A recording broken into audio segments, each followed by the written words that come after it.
2026 to 2031, Volume 1, Main Report of the 16th Finance Commission. 2.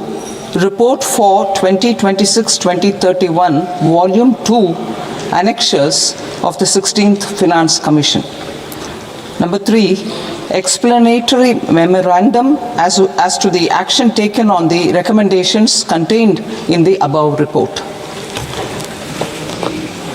Item number 2, माननीय वित्त मंत्री Nirmala Sitharaman ji.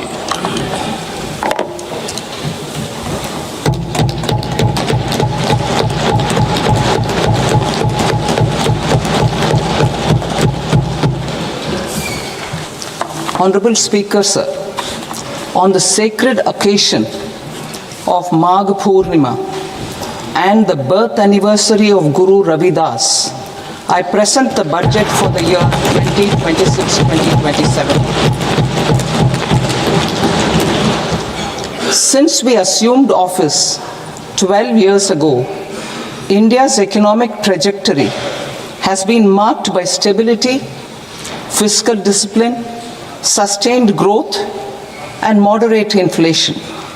This is the result of conscious choices we have made, even in times heightened uncertainty and disruption. Our government, led by Honorable Prime Minister Modi, has decisively and consistently chosen action over ambivalence, reform over rhetoric, and people over populism. We have pursued far-reaching structural reforms, fiscal prudence and monetary stability, whilst maintaining a strong thrust on public investment.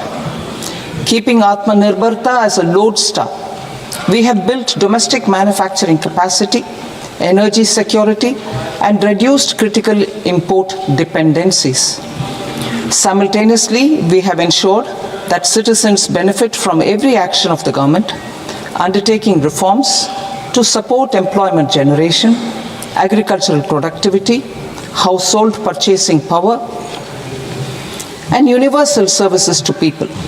These measures have delivered a high growth rate of around 7% and helped us make substantial strides in poverty reduction and improvement in the lives of our people.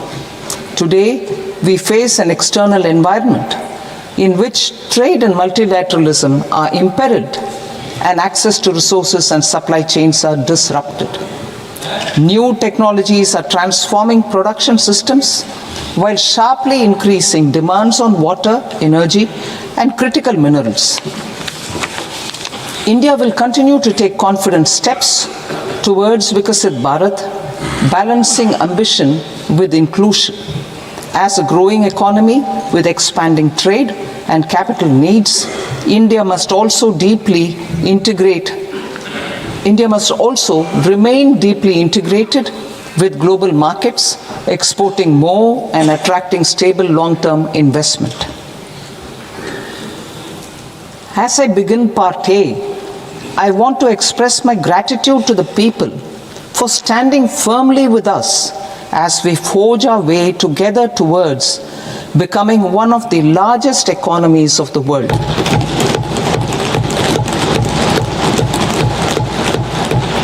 Our aim is to transform aspiration into achievement and potential into performance as we ensure that the dividends of growth reach every farmer, the scheduled caste, the scheduled tribes, the nomads, the youth, the poor, and the women.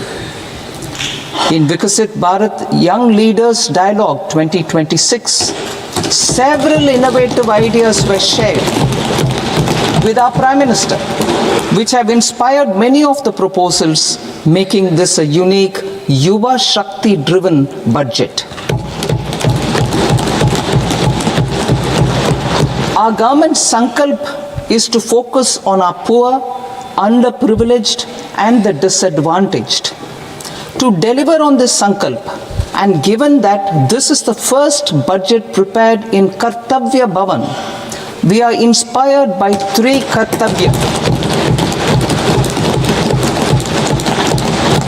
Our first Kartavya is to accelerate and sustain economic growth by enhancing productivity and competitiveness and building resilience to volatile global dynamics.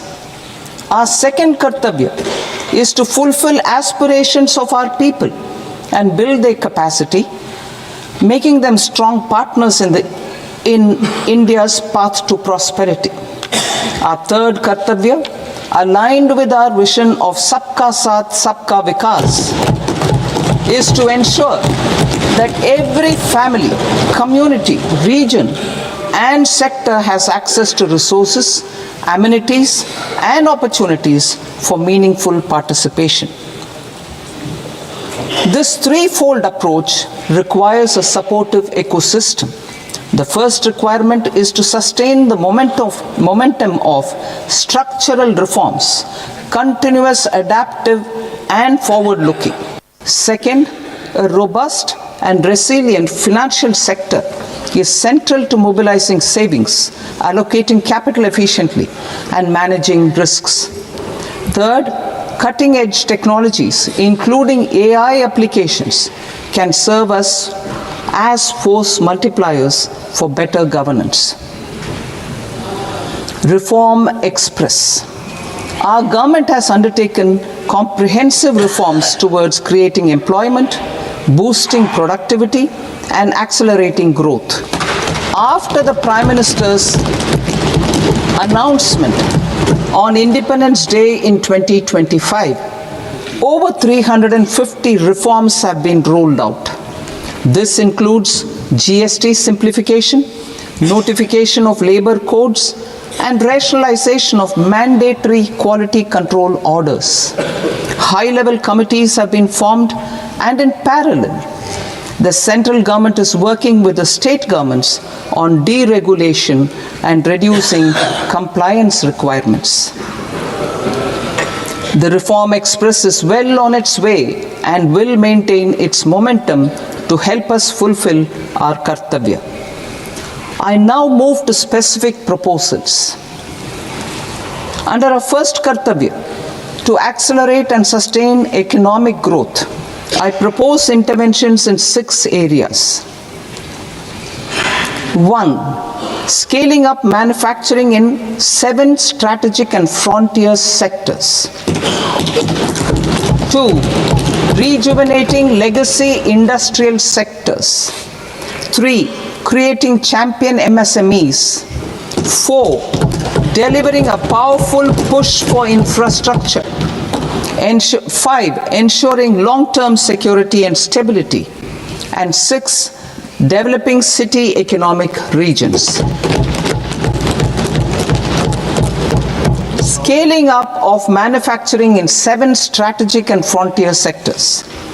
Biopharma Shakti, meaning biopharma strategy for health advancement through knowledge, technology, and innovation.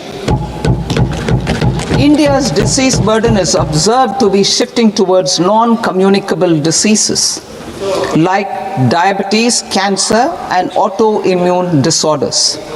Biologic medicines are key to longevity and quality of life at affordable costs. To develop India as a global biopharma manufacturing hub,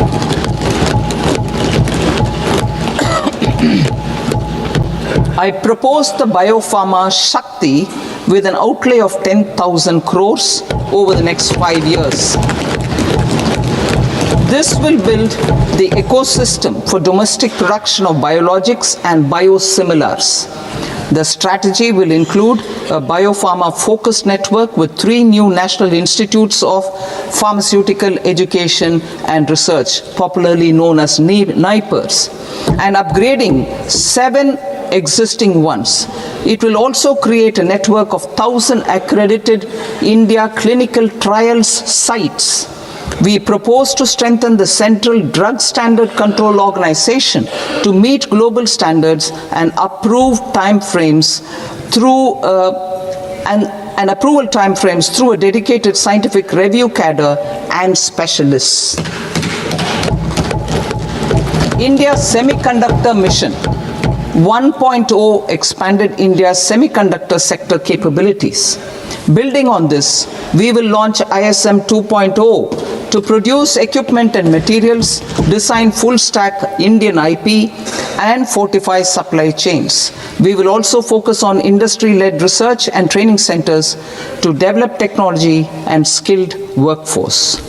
The Electronics Components Manufacturing Scheme, launched in April 2025 with an outlay of 22,919 crores, already has investment commitments at double the targets.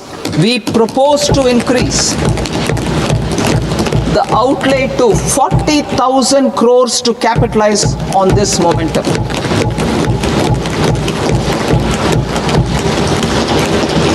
A scheme for rare earth permanent magnets was launched in 2025 November. We now propose to support the mineral-rich states of Odisha, Kerala, Andhra Pradesh, and Tamil Nadu to establish dedicated rare earth corridors to promote mining, processing, research, and manufacturing. To enhance domestic chemical production and reduce import dependency, we will launch a scheme to support states in establishing 3 dedicated chemical parks through challenge route on a cluster-based plug-and-play model. Strong capital goods.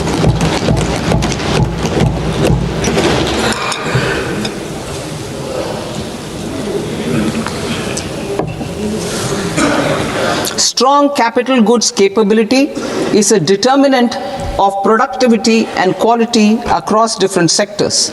Towards building this capacity, I propose the following. High-tech tool rooms will be established by central public sector enterprises at 2 locations as digitally enabled automated service bureaus that locally design, test, and manufacture high-precision components at scale and at lower cost.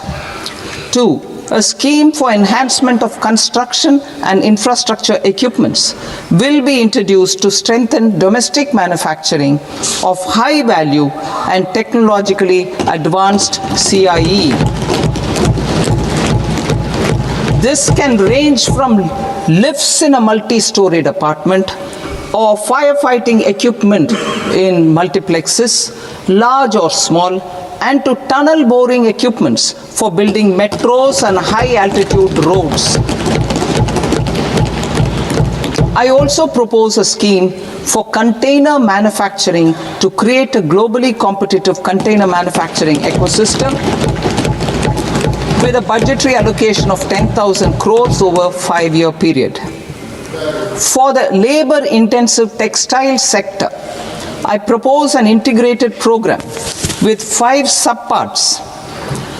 1. The National Fiber Scheme for self-reliance in natural fibers such as silk, wool and jute, man-made fibers and new age fibers.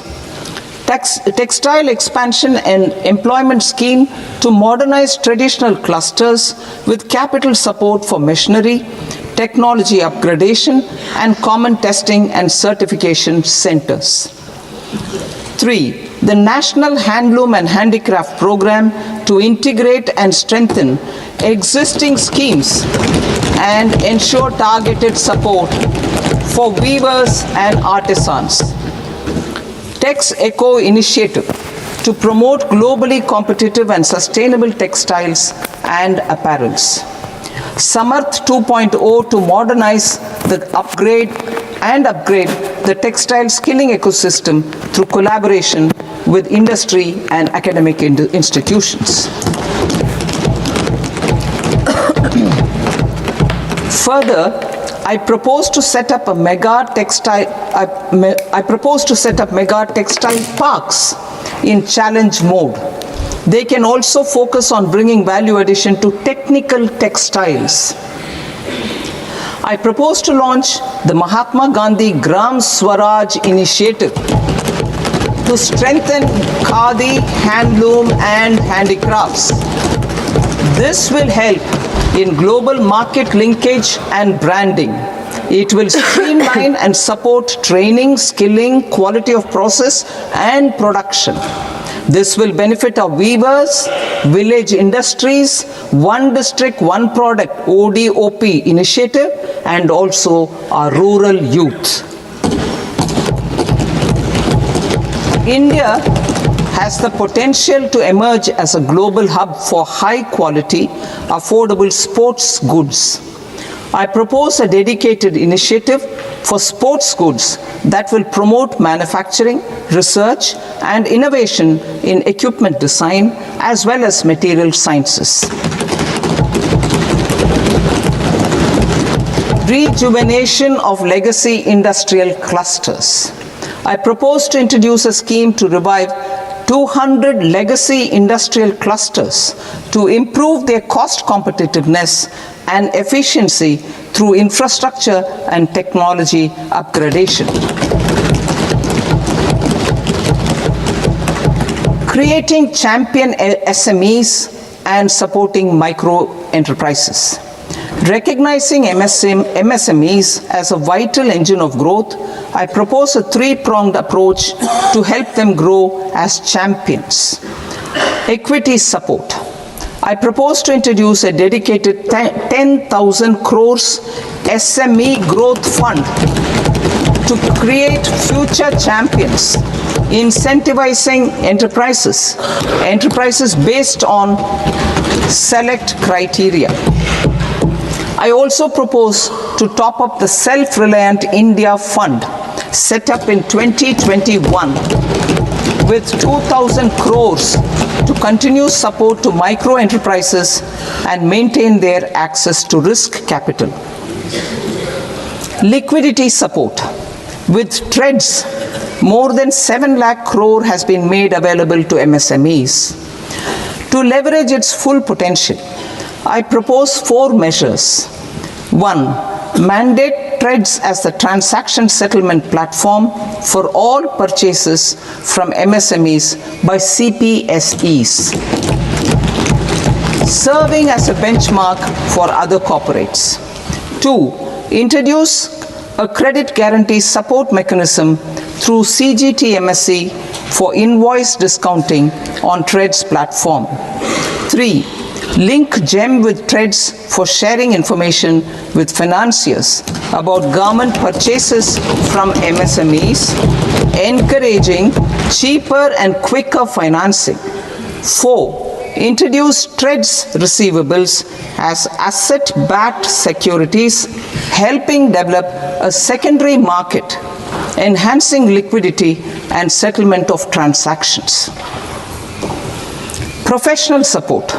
Government will facilitate professional institutions such as the ICAI, ICSI, ICMAI to design short-term modular courses and practical tools to develop a cadre of corporate mitras, especially in Tier 2 and Tier 3 towns. These accredited para-professionals will help MSMEs meet compliance requirements at affordable costs. Infrastructure. During this past decade, our government has undertaken several initiatives for large-scale enhancement of public infrastructure, including through new financing instruments such as Infrastructure Investment Trust (InvITs) and Real Estate Investment Trust (REITs), and institutions like NIIF and NABFID. We shall continue to focus on developing infrastructure in cities with over 5 lakh population, that is Tier 2, Tier 3 cities, which have expanded to become growth centers. Public capital expenditure has increased manifold from 2 lakh crore in 2014-15 to an allocation of 11.2 lakh crore in BE 25-26. In this coming year, that is financial year 2026-27, I propose to increase it to 12.2 lakh crores to continue the momentum.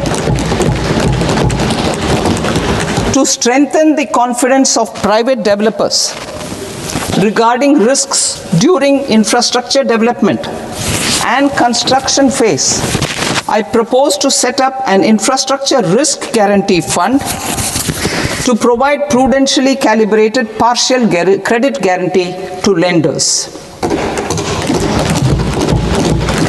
Over the years, RIGHTS have emerged as a successful instrument for asset monetization. I propose to accelerate recycling of significant real estate assets of the CPSEs through the setting up of dedicated RIGHTS. To promote environmentally sustainable movement of cargo, I propose to 1. Establish new dedicated freight corridors connecting Dankuni in the east to Surat in the west. Operationalize 20 new national waterways over the next 5 years, starting with National Waterways 5 in Orissa to connect mineral-rich areas of Talcher and Angul and industrial centers like Kalinga Nagar to the ports of Paradeep and Dhamra. Training institutes will be set up as regional centers of excellence for development of required manpower for these waterways. This will benefit youth in the entire stretch of the waterways to train and acquire skills. Further, a ship repair ecosystem catering to inland waterways will also be set up at Varanasi and Patna. And C, launch a coastal cargo promotion scheme for incentivizing a modal shift from rail to road to increase the share of inland waterways and coastal shipping from 6% to 12% by 2047. To enhance last mile and remote connectivity and promote tourism, I propose to give incentives to indigenize manufacturing of seaplanes. A seaplane VGF scheme will be also introduced to provide support for operations. Carbon capture, utilization and storage. Aligning with the roadmap launched in December 2025, the carbon capture, utilization and storage technologies at scale will achieve higher readiness and in end-use application across 5 industrial sectors, including power, steel, cement, refineries, and chemicals. An outlay of 20,000 crore is proposed over the next 5 years for this purpose. City economic regions. Cities are India's engines of growth, innovation, and opportunities. We shall now focus on Tier 2, Tier 3 cities, and even temple towns, which need modern infrastructure and basic amenities.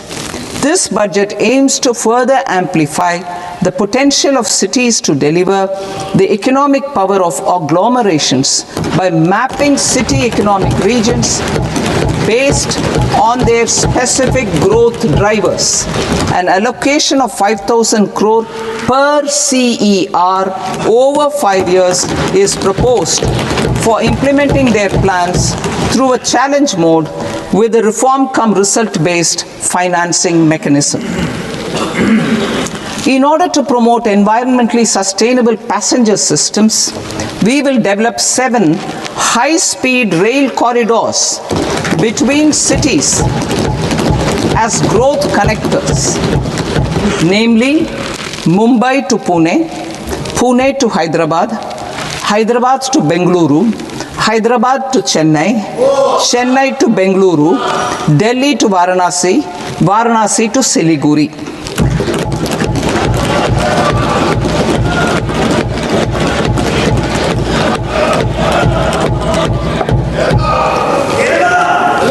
Financial sector. The Indian banking sector today is characterized by strong balance sheet, historic highs in profitability, improved asset quality, and coverage exceeding 98% of villages in the country. At this juncture, we are well placed to futuristically evaluate the measures needed to continue on the path of reform-led growth of this sector. I propose setting up a high-level committee on banking for Vikasit Bharat.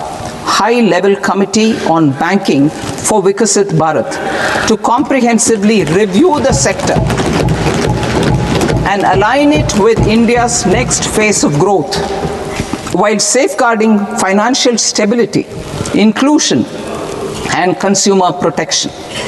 The vision for NBFCs for Vikasit Bharat has been outlined with clear targets for credit disbursement and technology adoption in order to achieve scale and improve efficiency in the public sector NBFCs. As a first step, it is proposed to restructure the Power Finance Corporation and Rural Electrification Corporation.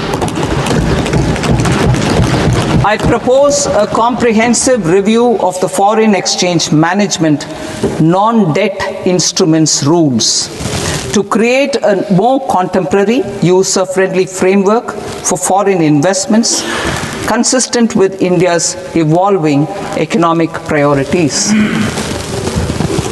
Corporate bond market. I propose to introduce a market-making framework with suitable access to funds and derivatives on corporate bond indices. I also propose to introduce total return swaps on corporate bonds. Municipal bonds.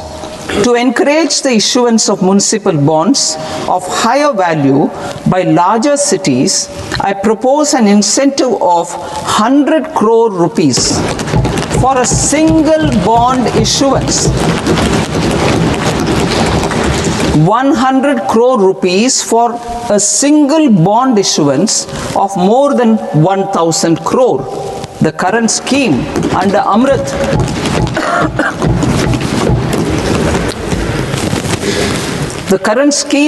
Amrit which incentivizes issuances up to 200 crores only, will also continue to support smaller and medium towns.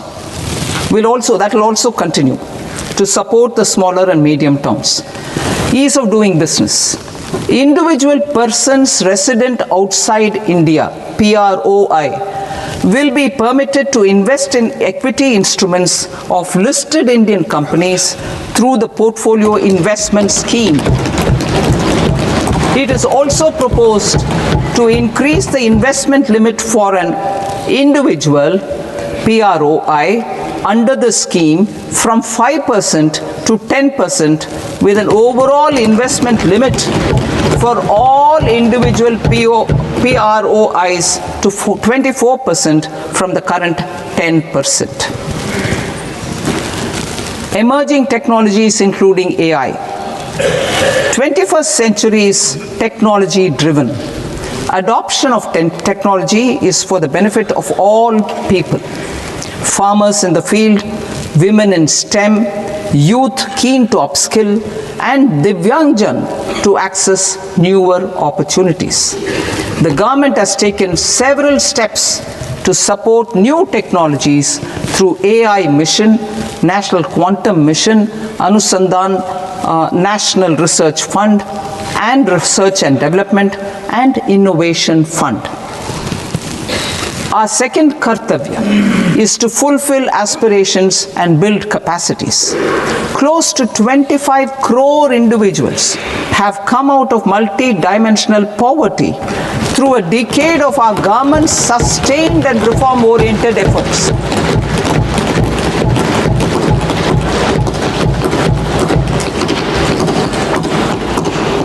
Our government has therefore decided to place a renewed emphasis on the service sector to provide a pathway to fulfilling aspirations of a youthful India with the following measures. I propose to set up a high-powered education to employment and enterprises standing committee to recommend measures that focus on services sector as a core driver of Vikasit Bharat. This will make us a global leader in services with a 10% global share by 2047. The committee will prioritize areas to optimize the potential for growth, employment, and exports. They will also assess the impact of emerging technologies, including AI, on jobs and skill requirements and propose measures thereof. To create a range of skilled career pathways, a new range of skilled career pathways for our youth, I propose interventions in the following sectors. Health. Existing institutions for allied health professionals will be upgraded and new AHP institutions established in private and government sectors. This will cover 10 selected disciplines, including optometry, radiology, anesthesia, OT technology, applied psychology, and behavioral health, and add 1 lakh AHPs over the next 5 years. A strong care system covering geriatric and allied care services will be built. A variety of NSQF-aligned programs will be developed to train multi-skilled caregivers, combining core care and allied skills such as wellness, yoga, and operation of medical assistive devices. In the coming year, 1.5 lakh caregivers will be trained.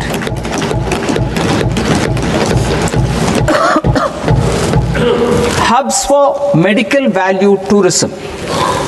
To promote India as a hub for medical tourism services, I propose to launch a scheme to support states in establishing 5 regional medical hubs in partnership with the private sector.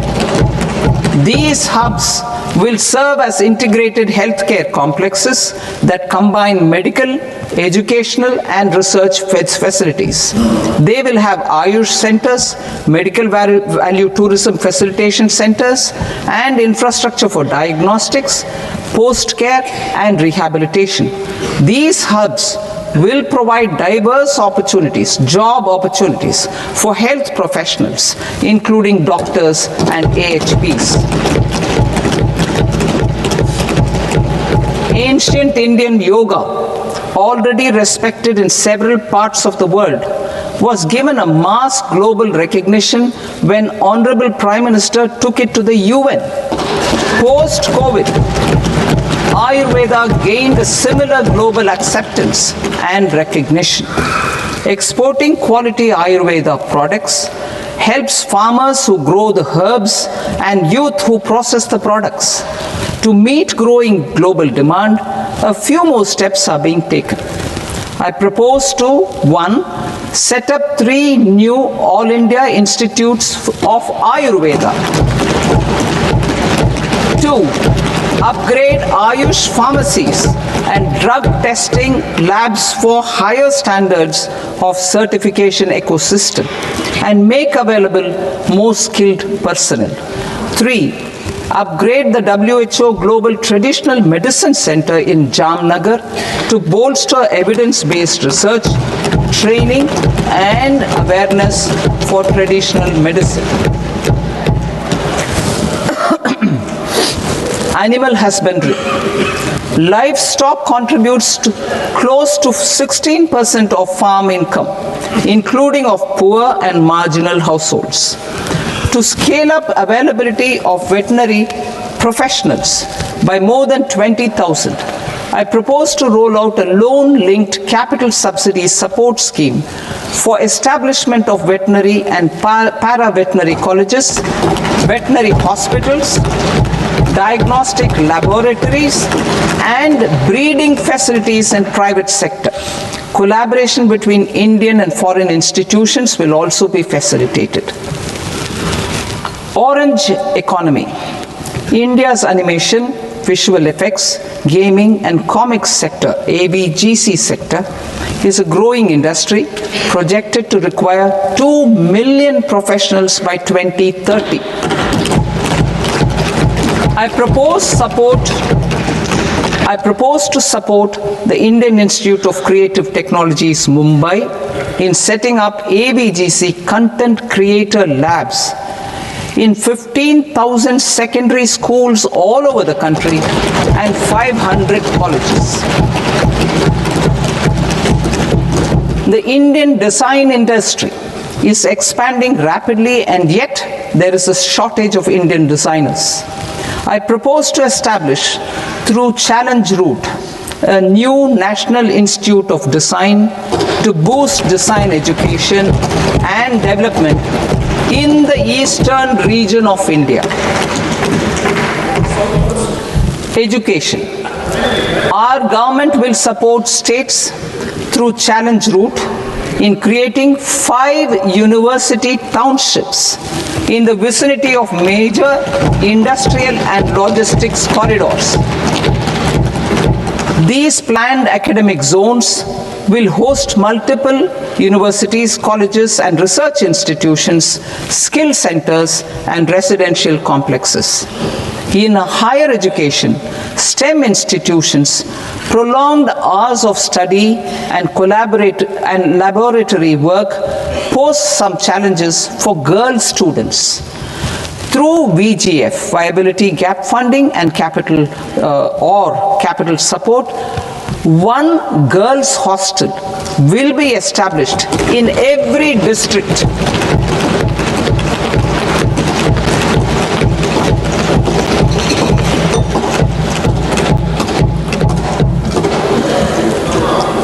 To promote astrophysics and astronomy via immersive experiences. 4 telescope infrastructure facilities will be set up or upgraded. The National Large Solar Telescope, the National Large Optical Infrared Telescope, the Himalayan Chandra Telescope, and the Cosmos 2 Planetarium. Tourism. The tourism sector has the potential to play a large role in the employment generation, forex earnings, and expanding the local economy. I propose to set up a National Institute of Hospitality by upgrading the existing National Council for Hotel Management and Catering Technology. It will function as a bridge between academia, industry, and government. I also propose a pilot scheme for upskilling 10,000 guides in 20 iconic tourist sites through a standardized, high-quality, 12-week training course in hybrid mode in collaboration with the Indian Institute of Management. A national destination digital knowledge grid will be established to digitally document all places of significance, cultural, spiritual, and heritage. This initiative will create a new ecosystem of jobs for local researchers, historians, content creators, and technology partners. India has the potential and opportunity to offer world-class trekking and hiking experience. We will develop ecologically sustainable mountain trails in Himachal Pradesh, Uttarakhand, and Jammu Kashmir. Also in Araku Valley in the Eastern Ghats and Podigai Malai in the Western Ghats. Turtle trails along key nesting sites in the coastal areas of Odisha, Karnataka, and Kerala. And 3 bird watching trails along the Pulikat Lake in Andhra Pradesh, Tamil Nadu. It's on the border. Under the visionary leadership of Honorable Prime Minister, we established the International Big Cat Alliance in 2024. This year, India is hosting the first ever Global Big Cat Summit, where heads of governments and ministers from 95 range countries will deliberate on collective strategies for conservation. Heritage and culture tourism. I propose to develop 15 archaeological sites, including Lothal, Dolavira, Rakhigarhi, Adichanallur, Sarnath, Hastinapur, and Leh Palace into vibrant experiential cultural destinations. Excavated landscapes will be open to the public through curated walkways. Immersive storytelling skills and technologies will be introduced to help conservation labs, interpretation centers, and guides. The sports sector provides multiple means of employment, skilling, and job opportunities. Taking forward the systematic nurturing of sports talent which is set in motion through the Khelo India program earlier, I propose to launch a Khelo India mission to transform the sports sector over the next decade. The mission will facilitate an integrated talent development pathway supported by training centers which are foundational, intermediate, and elite levels. B, systematic development of coaches and support staff. C, integration of sports science and technology. D, competitions and leagues to promote sports culture and provide platforms.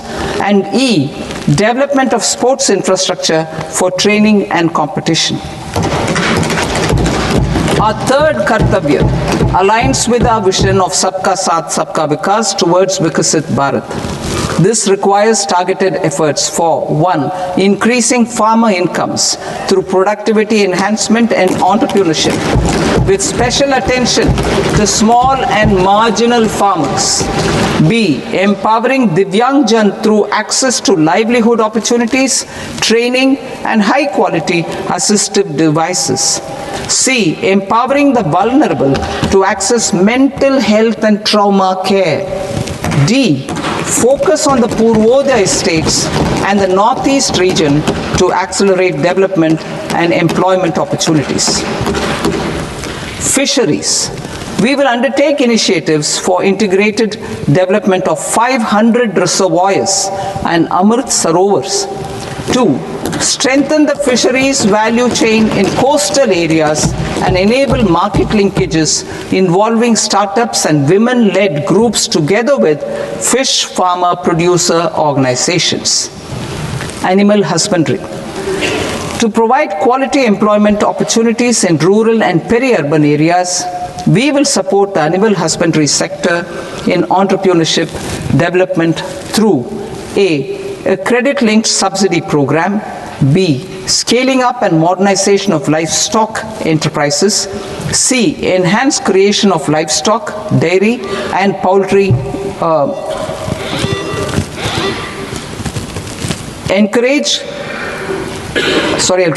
Enhanced creation of livestock, dairy, and poultry-focused integrated value chains. And D. Encourage creation of livestock farmer-producer organizations. High-value agriculture. To diversify farm outputs, increase productivity, enhance farmers' incomes, and create new employment opportunities, we will support high-value crops such as coconut, sandalwood, cocoa, cashew in the coastal areas, agar trees in northeast, and nuts such as almonds, walnuts, and pine nuts in our hilly regions. These, all of them, will be supported. India is the world's largest producer of coconuts. About 30 million people, including nearly 10 million farmers, depend on coconuts for their livelihood. To further enhance competitiveness in coconut production, I propose a coconut promotion scheme to increase production and enhance productivity through various interventions, including replacing and non-productive trees with new saplings or plants or varieties in major coconut growing states. A dedicated program is proposed for Indian cashew and cocoa to make India self-reliant in raw cashew and coconut production and processing, enhance export competitiveness, and transform Indian cashew and Indian cocoa into premium global brands by 2030. Sandalwood. Sandalwood is closely linked to India's social and cultural heritage. Our government will partner with state governments to promote focused cultivation and post-harvest processing to restore the glory of the Indian sandalwood ecosystem, to rejuvenate old, low-yielding orchards and expand high-density cultivation of walnuts, almonds, and pine nuts. We will support a dedicated program to enhance farmer incomes and in bringing value addition by engaging youth. Bharat Vistar, that is virtually integrated system to access agricultural resources. I propose to launch Bharat Vistar, a multilingual AI tool that shall integrate the AgriStack portals and the ICAR package on agricultural practices with AI systems. This will enhance farm productivity, enable better decisions for farmers, and reduce risk by providing customized advisory support. She Marts for rural women-led enterprises. Building on the success of Lakpati Didi program, I propose to help women take the next step from credit-linked livelihoods to being owners of enterprises. Self-help entrepreneur, She Marts will be set up as community-owned retail outlets within the cluster-level federations through enhanced and innovative financing instruments. Empowering Divyangjan. Divyangjan Kaushal Yojana. Information technology, AVGC sectors, hospitality and food and beverages sectors often offer task-oriented and process-driven roles which are suitable for Divyangjan. We will ensure dignified livelihood opportunities through industry-relevant and customized training specific to each Divyangjan group. Divyang Sahara Yojana. Timely access to high-quality assistive devices for all eligible Divyangjan is a fundamental need. I propose to 1. Support the Artificial Limbs Manufacturing Corporation of India, ALIMCO, to set up and to scale up production of assistive devices, invest in R&D and AI integration, strengthen PM Divyasha Kendras, and support setting up of assistive technology marts as modern retail style centers where Divyangjan and senior citizens can see, try and purchase assistive products. Reaffirming our commitment to mental health and trauma care. There are no national institutes for mental health care in North India. We will therefore set up a NIMHANS 2 and also upgrade national mental health institutes in Ranchi and in Tezpur as regional apex institutions.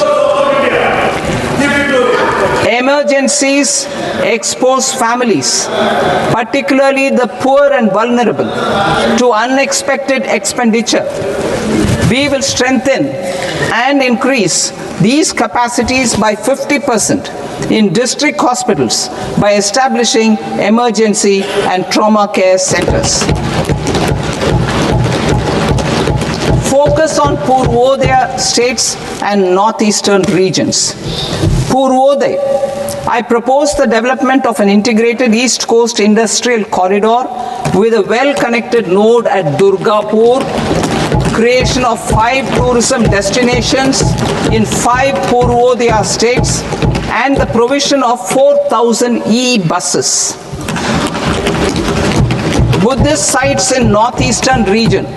The northeastern region is a civilizational confluence of Theravada and Mahayana or Vajrayana traditions. I propose to launch a scheme for development of Buddhist circuits in Arunachal Pradesh, Sikkim, Assam, Manipur, Mizoram, and Tripura. The scheme will cover preservation of temples and monasteries, pilgrimage interpretation centers, connectivity, and pilgrim amenities. 16th Finance Commission. On 17th November 2025, the 16th Finance Commission submitted its report to the President. As mandated under Article 281 of the Constitution, the government is to lay the report along with the explanatory memorandum on the action taken report on the recommendations of the Commission in Parliament, which, Sir, Honourable Speaker, you've allowed me to do at the commencement of this session. The government has accepted the recommendation of the Commission to retain the vertical share of devolution at 41%.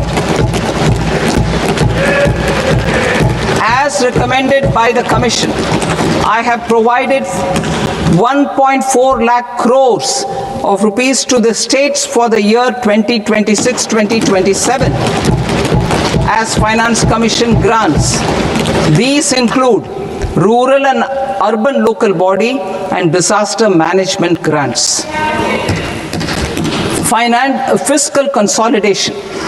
Government has been delivering on our fiscal commitments consistently without compromising on social needs.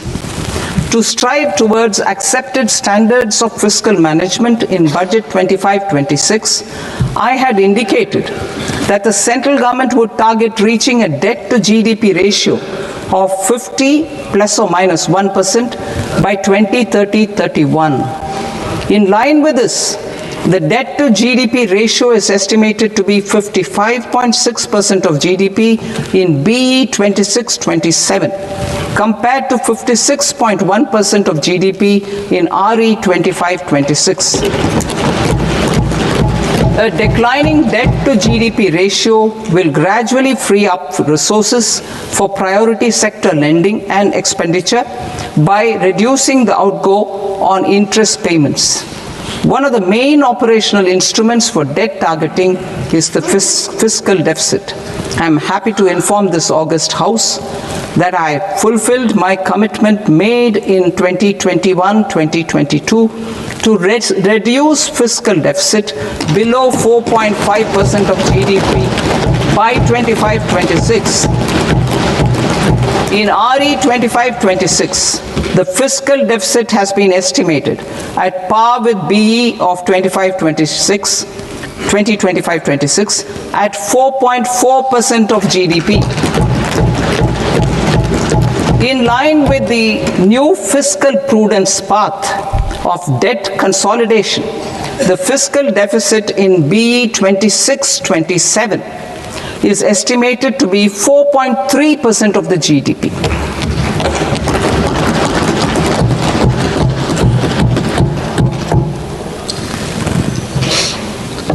The revised estimates of the non-debt receipts are 34 lakh crore rupees, of which the centre's net tax receipts are 26.7 lakh crore.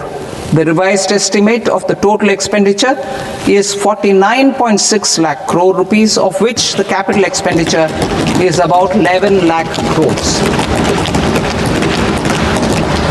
Budget estimates 2026 to 2027. Coming to 26-27, the non-debt receipts and the total expenditure are estimated as 36.5 lakh crore and 53.5 lakh crore respectively. The centre's net tax receipts are estimated at 28.7 lakh crore rupees. To finance the fiscal deficit, the net market borrowings from dated securities are estimated at 11.7 lakh crore rupees. The balance financing is expected to come from small savings and other sources. The gross market borrowings are estimated at 17.2 lakh crore rupees.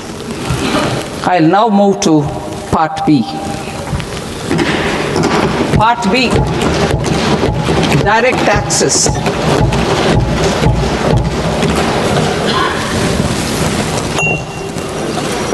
Honorable Speaker, sir, I now present my proposals on direct taxes.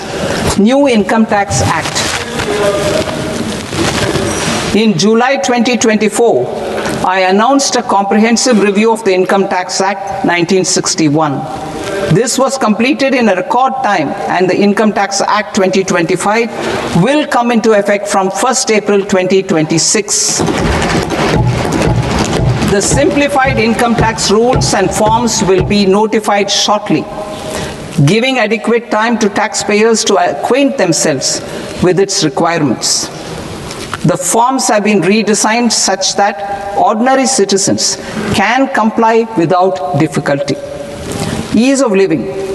I propose that any interest awarded by the Motor Accident Claims Tribunal to a natural person will be exempt from income tax, and any TDS on this account will be done away with. I propose to reduce TCS rate on the sale of overseas tour program package from the current 5% and 20% to 2% without any stipulation of amount. I propose to reduce TCS rate for pursuing education and for medical purposes under the Liberalized Remittance Scheme, popularly known as LRS, from 5% to 2%. Supply of manpower services is proposed to be specifically brought within the ambit of payment to contractors for the purpose of TDS to avoid ambiguity. Thus, TDS on these services will be at the rate of either 1% or 2% only. I propose a scheme for small taxpayers, wherein a rule-based automated process will enable obtaining a lower or nil deduction certificate instead of filing an application with the assessing officer. For the ease of taxpayer holding securities in multiple companies, I propose to enable depositories to accept Form 15G or Form 15H from the investor and provide it directly to various relevant companies. I propose to extend time available for revising returns from 31st December to up to 31st March with the payment of a nominal fee. I also propose to stagger the timeline for filing of tax returns. Individuals with ITR 1 and ITR 2 returns will continue to file till 31st July, and non-audit business cases or trusts are proposed to be allowed time till 31st August.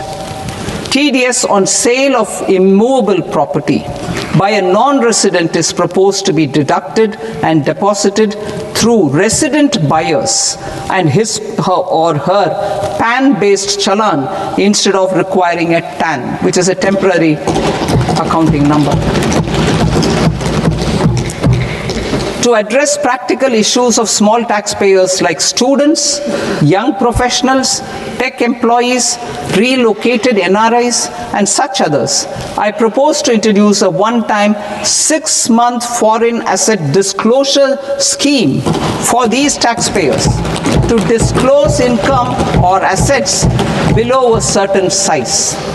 This scheme would be applicable for two categories of taxpayers, namely, A, who did not disclose their overseas income or assets and B, who disclose their overseas income and or paid due tax but could not declare the asset acquired. For category A, the limit of undisclosed income or asset is proposed to be up to 1 crore rupees. They need to pay 30% of fair market value of asset or 30% of undisclosed income as tax and 30% as additional income tax in lieu of penalty and would thereby get immunity from prosecution. For category B, asset value is proposed to be up to 5 crore rupees. Here, immunity from both penalty and prosecution will be available with a payment of fee of 1 lakh rupees. Rationalizing penalty and prosecution. Multiplicity of proceedings are hindrance to the ease of doing business. I propose to integrate assessment and penalty proceedings by way of a common order for both. There will be no interest liability on the taxpayer on the penalty amount for the period of appeal before the first appellate authority, irrespective of the outcome of appeal process. Further, quantum of prepayment is being reduced from 20% to 10% and will continue to be calculated only on core tax demand. As an additional measure for reducing litigation, I propose to allow taxpayers to update their returns even after reassessment proceedings have been initiated and an additional 10% tax rate over and above the rate applicable for the relevant year. The assessing officer will then use only this updated return in his proceedings. There is already a framework for immunity from penalty and prosecution in the cases of underreporting. I propose to apply this framework for immunity to misreporting too. However, in such a case, the taxpayer will need to pay 100% of the tax amount as an additional income tax over and above the tax and interest due. Penalties for certain technical defaults, such as failure to get accounts audited, non-furnishing of transfer pricing audit report, and default in furnishing statement for financial transactions are proposed to be converted into fee.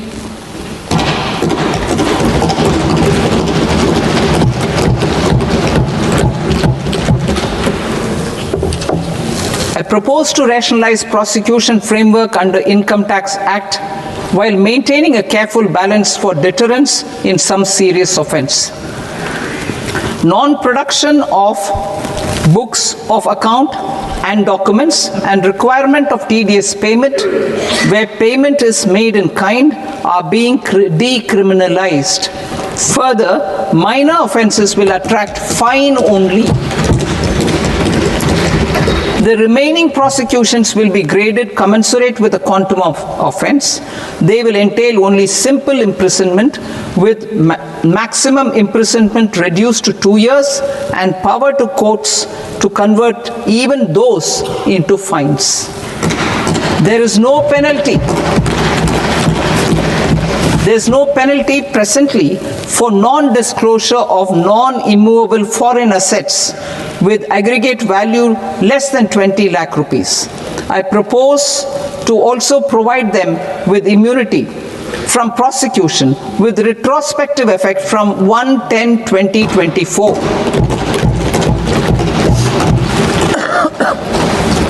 Cooperatives.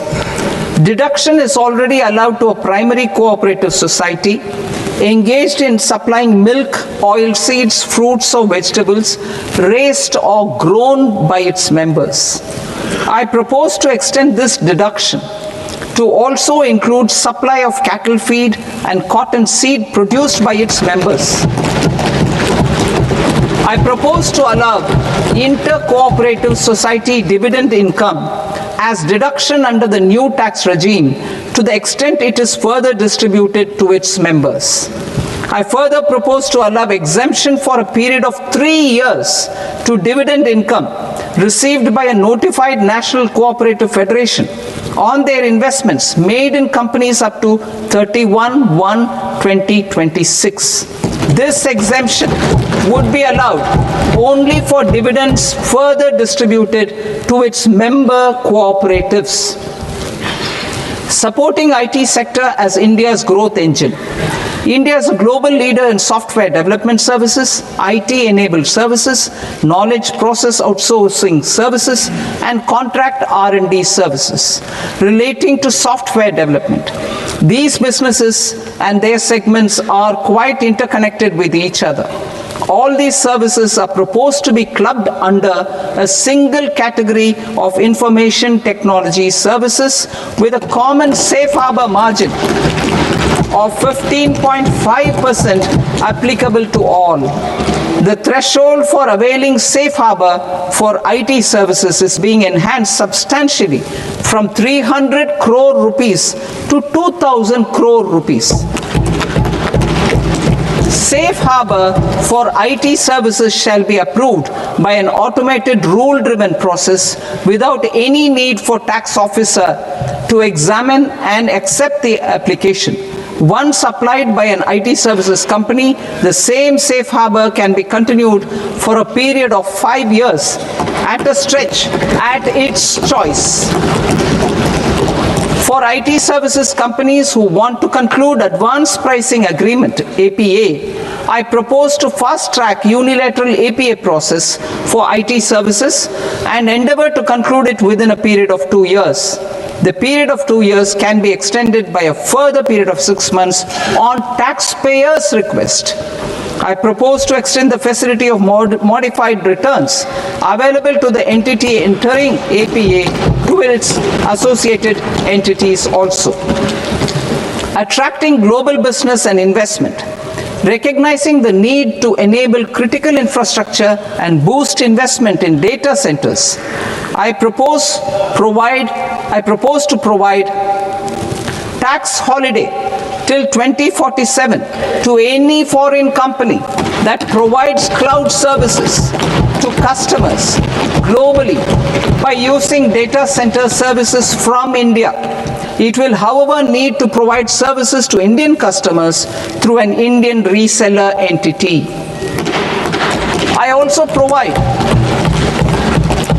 propose to provide a safe harbor of 15% on cost in case the company providing data center services from India is a related entity.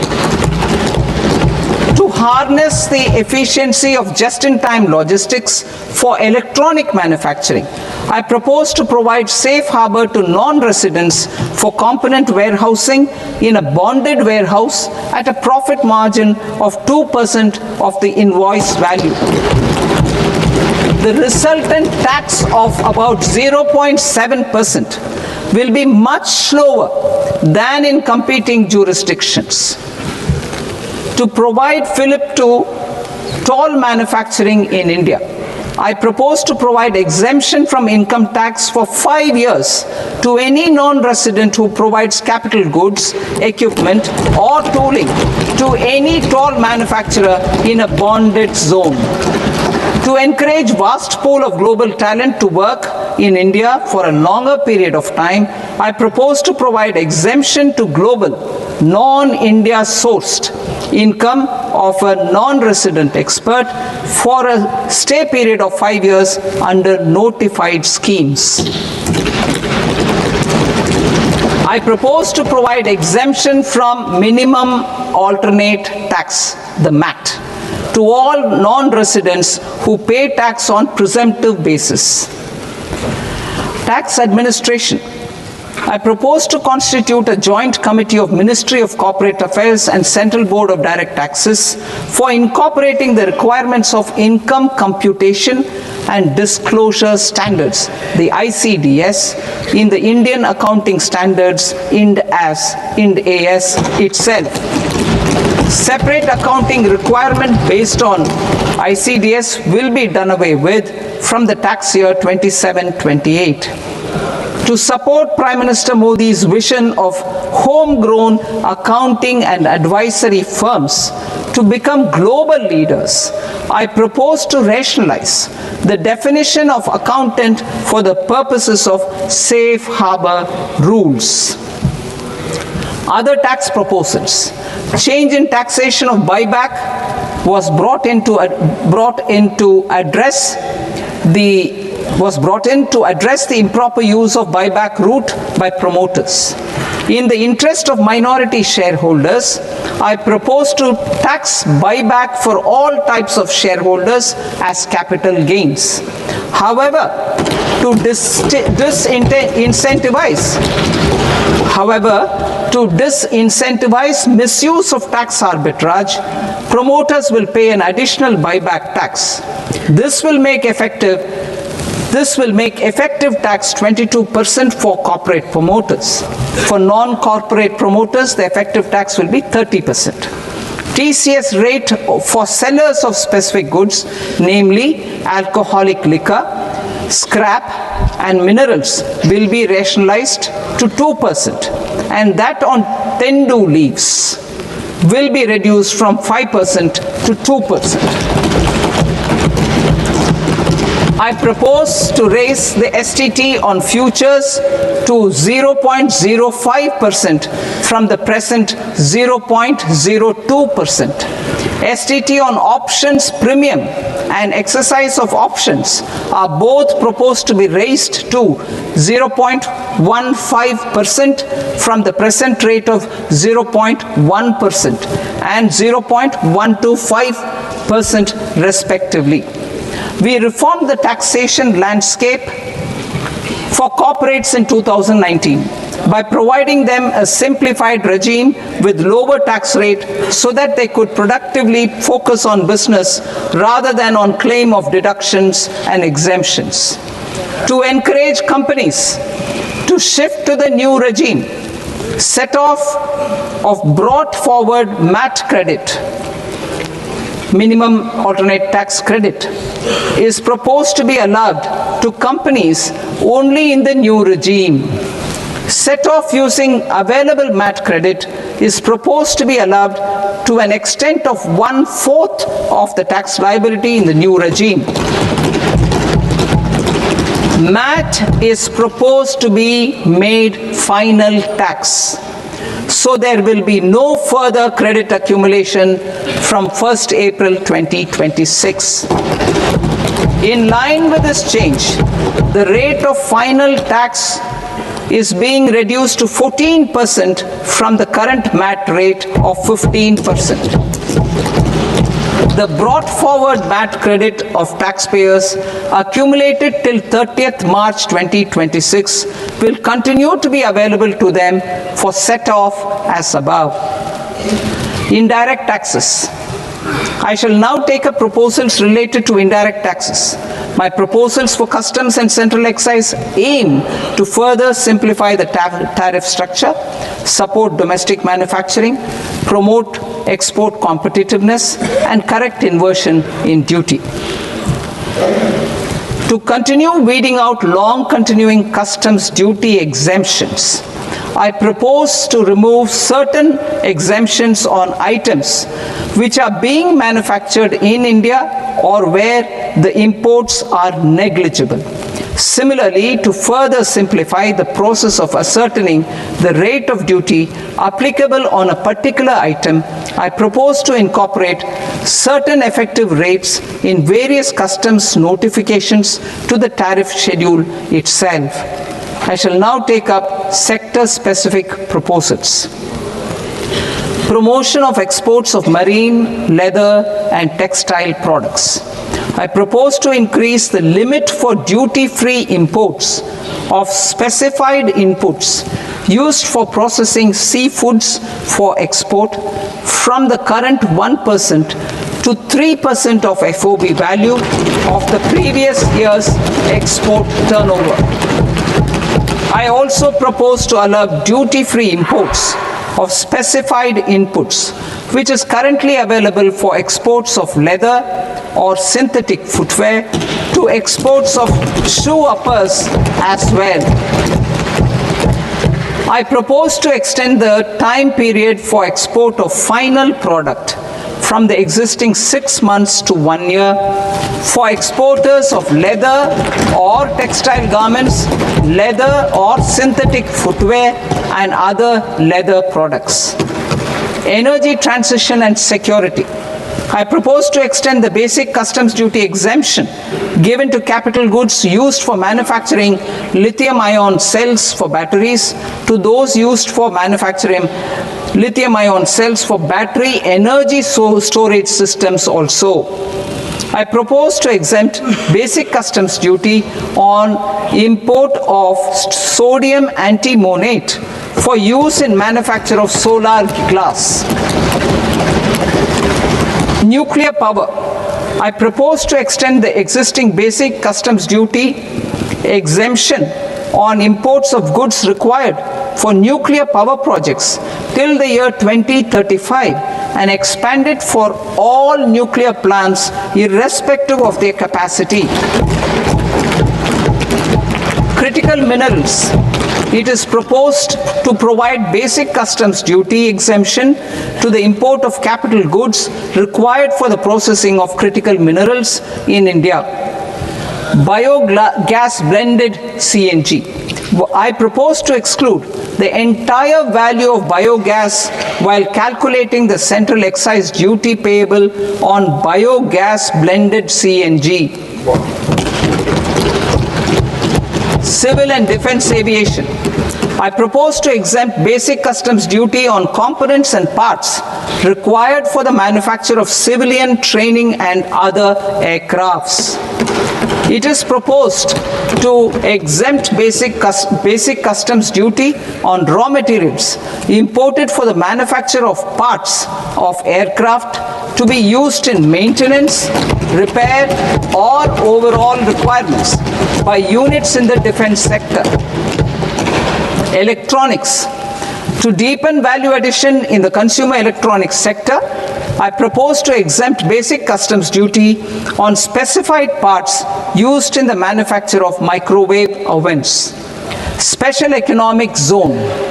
To address the concerns arising about utilization of capacity by manufacturing units in the special economic zones due to global trade disruptions, I propose as a special one-time measure to facilitate sales by eligible manufacturing units in SEZs to the domestic tariff area at concessional rates of duty. The quantity of such sales will be limited to a prescribed proportion of their exports. Necessary regulatory changes will be undertaken to operationalize the measures while ensuring level playing field for the units working in the DTA. Ease of living. To rationalize the customs duty structure for goods imported for personal use, I propose to reduce the tariff rate on all dutiable goods imported for personal use from 20% to 10%. To provide relief to patients, particularly those suffering from cancer, I propose to exempt basic customs duty on 17 drugs or medicines. I propose also to add 7 more rare diseases for the purposes of exempting import duties on personal imports of drugs, medicines, and food for special medical purposes used in their treatment. Customs process. India's role and share in the global trade is poised for a major leap in line with our ambition and journey towards Viksit Bharat. In this regard, I propose many measures for custom processes to have minimal intervention for smoother and faster movement of goods and greater certainty to the trade. Trust-based systems. I propose to enhance duty deferral period for Tier 2 and Tier 3 authorized economic operators, known as AEOs, from 15 days to 30 days. I propose to provide eligible manufacturer importers the same duty deferral facility This should encourage them to get themselves accredited as a full-fledged Tier 3 AEO in due course. To provide greater certainty and for better business planning, I propose to extend validity period of advance ruling binding on customs from the present 3 years to 5 years. In the spirit of the whole of government approach,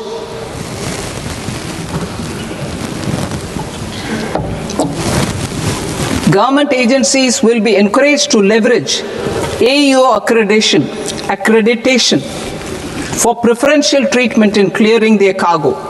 Regular importers with trusted, long-standing supply chains will be recognized in the risk system so that the need for verification of their cargo every time can be minimized.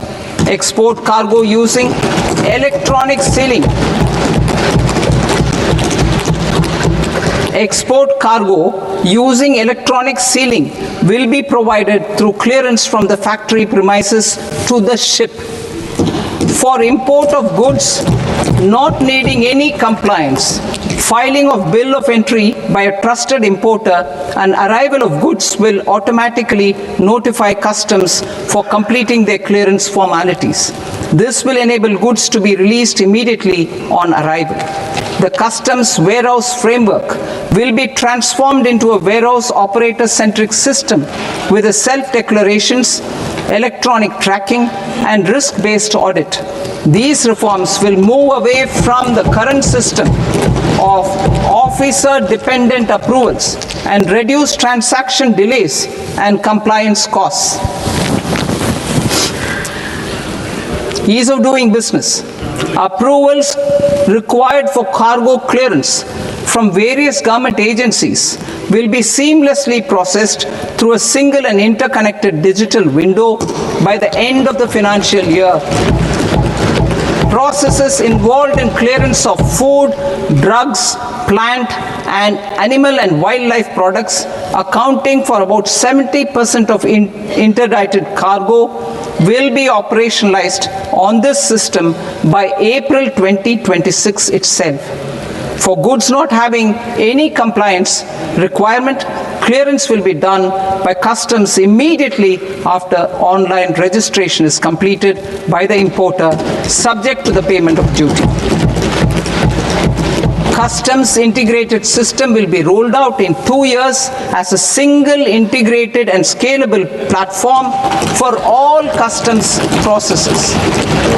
Utilization of non-intrusive scanning with advanced imaging and AI technology for risk assessment will be expanded in a phased manner with the objective to scan every container across all the major ports.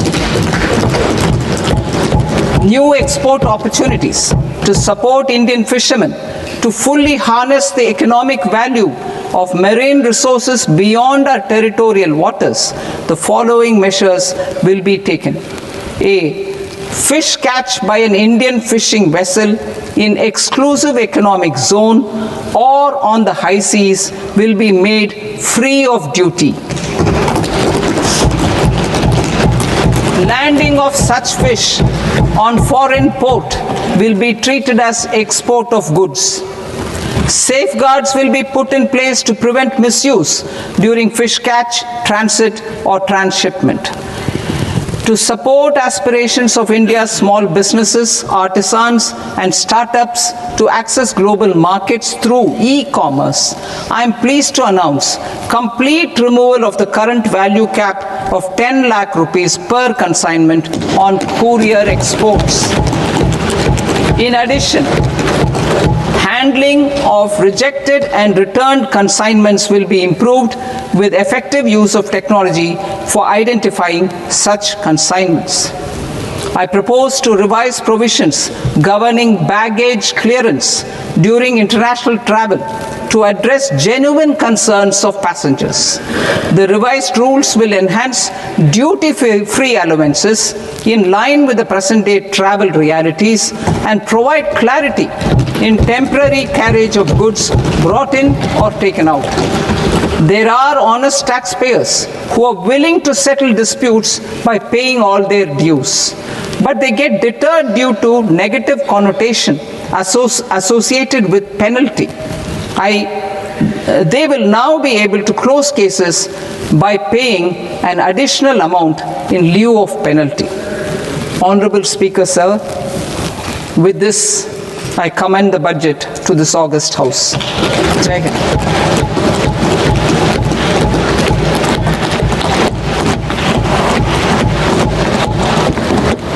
One and a half hours. Item number 3 माननीय वित्त मंत्री जी।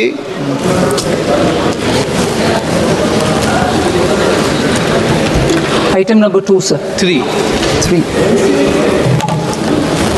Sir, with your permission, I rise to lay on the table of the following statements under Section 3, 1 of the Fiscal Responsibility and Budget Management Act of 2003, medium-term fiscal policy cum fiscal policy strategy statement and macroeconomic framework statement.